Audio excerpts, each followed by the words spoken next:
As a bass player, learning to lock in with a drummer is one of the most important things you'll ever learn to do. In this video, I'm going to show you 4 specific techniques you can use to lock in better with any drummer you play with. How's it going, guys? Hugh Richardson from onlinebassguitar.com here. If you enjoy what you see in this video, then consider subscribing and turning on notifications so you don't miss the next video that I publish. The first technique I'm going to recommend is playing in rhythmic unison with the kick drum. If you have a listen to this drum pattern,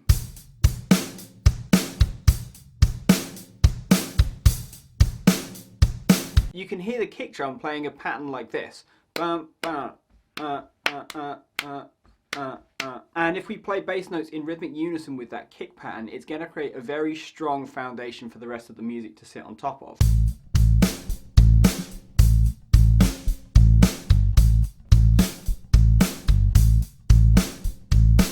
The reason this technique works so well is because a kick drum and a bass guitar are both low register, low frequency instruments. So these similarities will help the two instruments blend together really well. And in terms of how this shapes the music, it can help dictate the feel, it can help dictate the groove, and it can also help to highlight any prominent rhythms that we might have to play. We'll see a little bit later on that these two parts don't always have to be in exact unison, but the key thing to take away here is that there's some clear sonic relationship between the two. The second technique is for you to work on your beat placement. And beat placement is all about learning to play in front of the beat, exactly in the center of the beat, or behind the beat. So if you listen to this example of me playing exactly in the middle of the beat,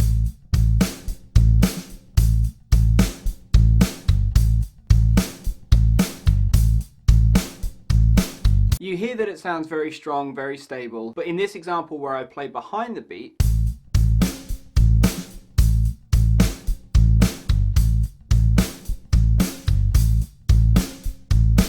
all of a sudden the groove feels much more laid back. Whereas here I'm playing in front of the beat.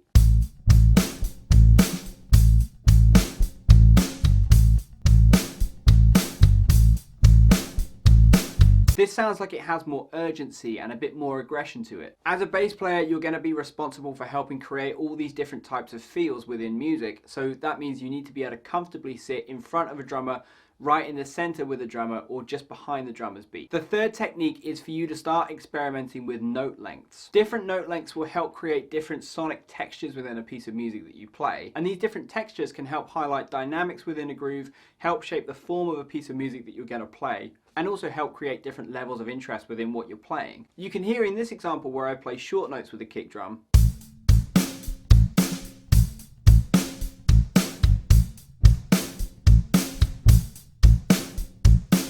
the texture feels quite thin, but if I go to medium length notes,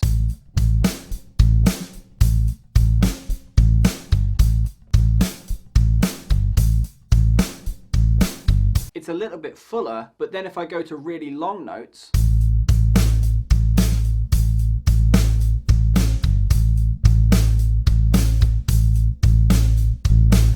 the texture feels quite big, fat and full, and all that's changed is the length of the notes that I'm playing. Now tip number 4 might sound like I'm contradicting myself, but it's try not always exactly following the kick drum, rather try basing your ideas around what it's playing. If you have a listen to this example,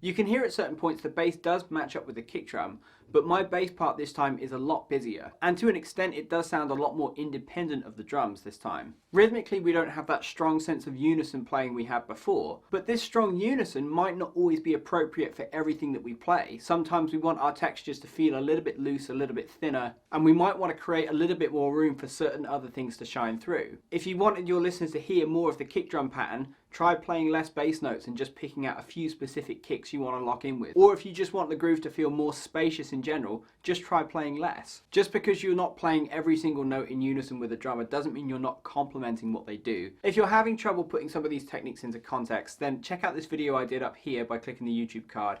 This is a general overview of the bassist and drummer relationship. It will help you understand these techniques with a bit more depth, and it will help you understand exactly how to approach playing with a drummer. Now, the big question I want to ask you is, what techniques do you use to lock in with the drummers that you play with? Leave me a comment down below and let me know what you think. If you've enjoyed this video, then I'd really appreciate a thumbs up. Don't forget to subscribe, and I'll see you in another lesson real soon. Take care.